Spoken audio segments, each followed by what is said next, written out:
local is everything 이란 말이 있습니다. geography is everything 이란 말인데, 지리가 모든 것이다. 지리적 조건이 그 나라의 성격을 그리고 역사의 흐름을 결정한다는 이야기가 있는데, 상당히 일리가 있습니다. 이곳을 달려보면은 유럽 역사의 뭔가가 잡힙니다. 이런 대평원, 농산물이 많이 나오는 이런 대평원을 두고 이 전쟁을 안 할 수 있었겠느냐 하는 생각이 듭니다.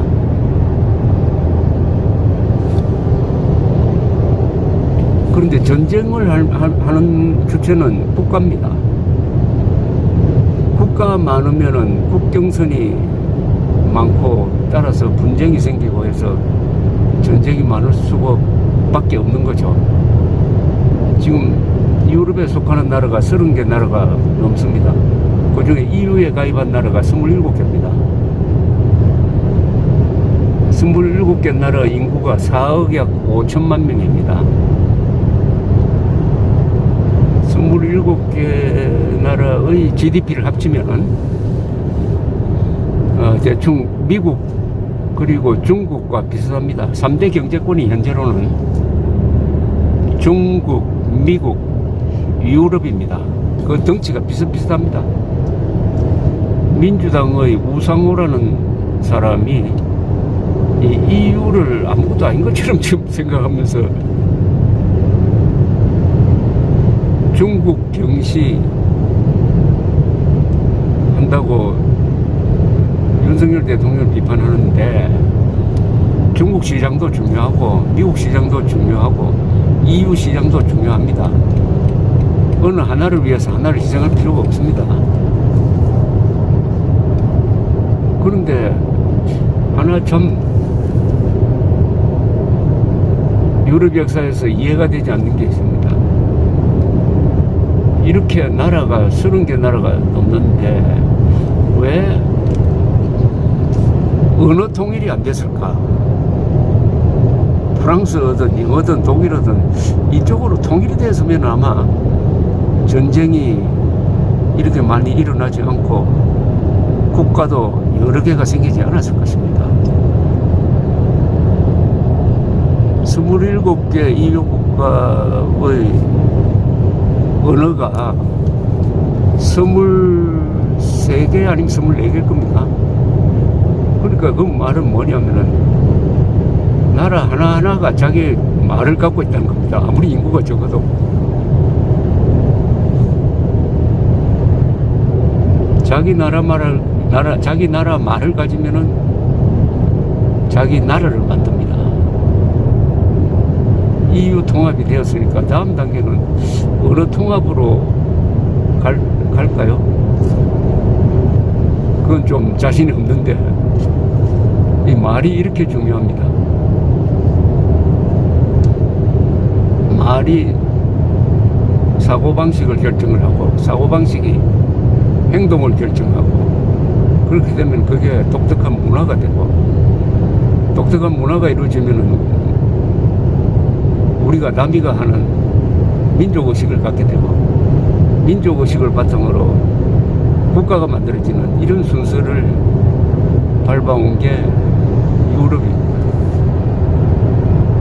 그런데 이 유럽의 이 대평원이 이렇게 펼쳐지면은 보통 나라도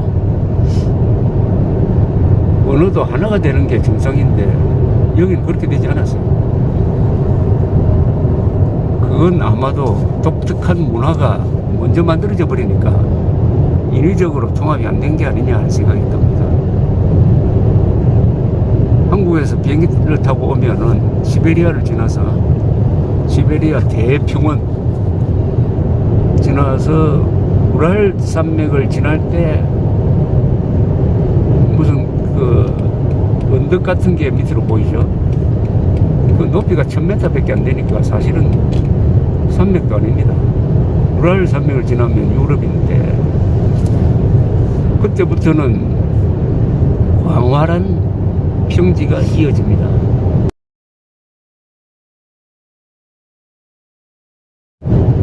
우크라이나를 지나서 폴란드를 지나서 독일 이쪽으로 넘어올 때 뭐 큰 강은 많은데 큰 산이 없습니다.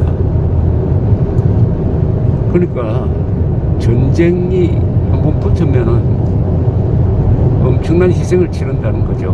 우크라이나는 유럽의 곡창지대인데 지난 150년 동안에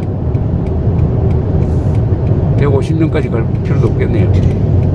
1914년 기준으로 하면은 한 120년 동안에 1차 대전, 2차 대전, 스탈린의 학살, 대기근, 최근 우크라이나 전쟁 합쳐가지고 1000만 명이 죽었다고 그럽니다. 1000만 명이. 인구가 4천만 밖에 되지 않는 나라인데, 밖에가 아니라 좀 그것도 큰 나라인데 100여 년 동안에 1000만 명이 전쟁이나 기근이나 숙청으로 죽었습니다. 우크라이나 사람들이 요새 텔레비전에 많이 나오는데 얼굴이 편안합니다. 워낙 고통을 많이 겪은 사람들처럼 전쟁 중에도 평상심을 유지하고 있는 게 과거의 그 잔혹한 역사가 만들어낸 인내심 덕분이 아닌가 생각합니다.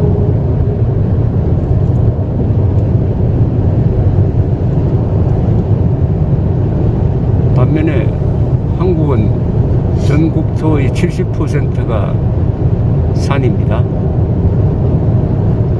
한국보다 산악 비율이 더 많은 나라가 하나 있습니다. 어느 나라일까요? 일본입니다. 일본은 80%입니다. 제가 통계를 보니까 일본이 산의 비율이 스위스보다도 높습니다. 스위스가 산악 비율이 60% 정도 될 겁니다.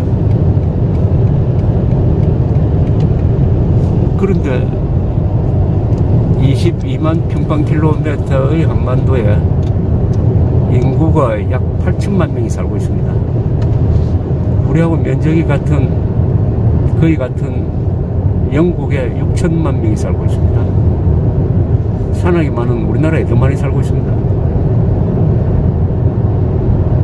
그것은 한국이 생산성이 높다는 뜻입니다. 특히 바다가 있으므로 삼면이 바다니까 어업을 통해서 농산물의 부족함을 메웠다는 뜻이죠. 인구가 많은 동네는 그만한 지리적 혜택이 있었다는 뜻입니다. 한반도가 통일되면은 유럽에 왔을 때, 서유럽에 왔을 때 독일 다음의 나라가 됩니다. 독일이 인구가 8천만입니다. 이탈리아, 프랑스, 영국이 각 6천만입니다. 한국이 절대로 작은 나라가 아닙니다. 근데 우리는 못 살 때 한국을 스스로 약소국이라고 불렀습니다. 조금 잘 사니까 강소국이라고 부르기 시작하면서 강소국을 국가 모델로 삼아야 된다고 해서 네덜란드라든지 스위스 연구를 많이 했습니다. 근데 네덜란드 인구가 약 1800만, 스위스 약 700만이죠. 800만이나. 그런 나라는 우리나라의 모델이 안 됩니다. 우리나라는 강대국 모델입니다. 지금 세계에서 인구 5천만 이상이고 1인당 국민소득 3만 달러 이상이면서 민주주의를 하는 나라, 이게 진짜 강대국 아니겠습니까? 그러니까 몇 나라냐 하면은 7나라입니다. 7나라. 미국, 일본, 독일, 영국, 프랑스, 이탈리아, 다음 한국입니다. 한국이 7대 강대국입니다. 민주주의를 하지 않는 뭐 중국이나 러시아를 우리가 강대국이라고 부를 수가 있습니까? 힘만 세면 강대국입니까? 자유가 있어야 강대국이죠. 한국은 7대 강대국입니다. 7대 강대국의 일원입니다. 그러면은 시민들의 자질도 그 강대국 수준에 맞아야죠. 기업만 강대해지면 뭐합니까? 국민들이 강대해지고 인류 국민의 자질을 갖춰야 되고, 무엇보다도 정치도 7대 강대국에 맞는 정치를 해야 될 것 아니겠습니까? 그러려면은 무슨 문제가 해결돼야 되느냐? 제일 중요한 게 자주국방입니다. 안보는 우리 힘으로 지킨다. 안보는 우리 힘으로 지킨다는 이 정신이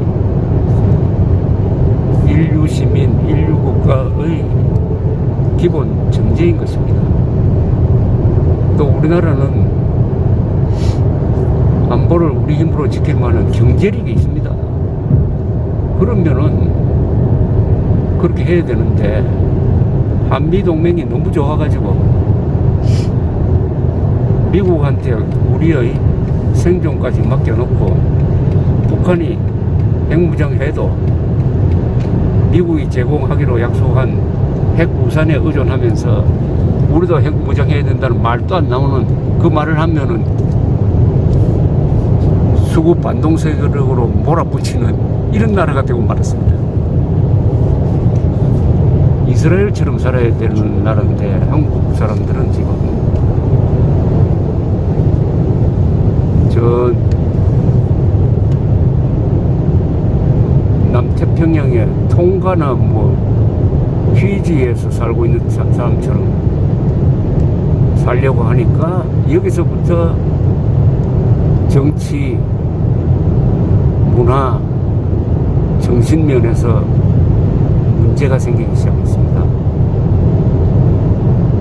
자기 운명을 받아들여야 될 텐데 그 운명을 거부하면서 편한 길을 가려고 하다가 보니까 불평불만이 많아지고 사소한데 목숨 거는 정치, 언론, 문화, 예술이 되고 말았습니다. 요사이 김건희 여사가 뭐 나토 정상회담에 가서 옷을 잘 입었느니 마느니 하는 걸 가지고 언론과 정치가 심각한 주제로 삼고 있는 이런 나라가 세계에 어디 있습니까 도대체? 그게 왜 뉴스거리가 됩니까? 바로 국방 문제를 남의 문제로 맡겨놓으니까 사소한데 치사한데 목숨 거는 정치, 언론이 되고 있다 이겁니다. 유엔의 세계 행복도 조사에 따르면은 세계에서 가장 행복도를 많이 보이고 있는 세계 최고 행복한 나라는 핀란드로 나옵니다. 그 다음에 놀랍게도 위험하게 살고 있는 이스라엘이 랭킹 9등입니다. 이스라엘 사람들은 왜 행복하게 느끼고 한국 사람들은 또 행복하게 느끼는 랭킹에서 60등 안팎입니다. 우리 생활 수준보다 훨씬 더 불행하게 느낀다는 이야기입니다. 이건 왜 이럴까요? 위험하게 사는 이스라엘 사람들은 자주국방하는 사람들입니다. 자기 운명을 받아들이면서 당당하게 사는데 한국 사람들은 자주국방을 안 하고 요리조리 피해 다니면서 그러면서도 또 웰빙에는 탐닉을 하니까 서로 아귀다툼하고 이기주의적으로 되고 이러니까 불만, 불평이 생기지 않을 수 없잖아요. 요새는 좀 그런 말 줄었습니다만 한때 이 대한민국을 헬조선이라고 그랬지 않습니까? 이명박 정부 시절입니다. 주로 헬조선이라니, 아니 북한이 헬조선인데 대한민국이 헬조선이라니, 요렇게 저주하던 세력이 문재인 집권 세력이 된 것 아닙니까? 그때 1945년생인 저희들 친구들이 만나면은 한국은 천국 다음에 한국이라고 그랬어요. 천국 다음에 한국이다 그랬는데 천국 다음에 한국을 헬조선이라고 저주하는 세력의 치하에서 5년을 살아왔습니다.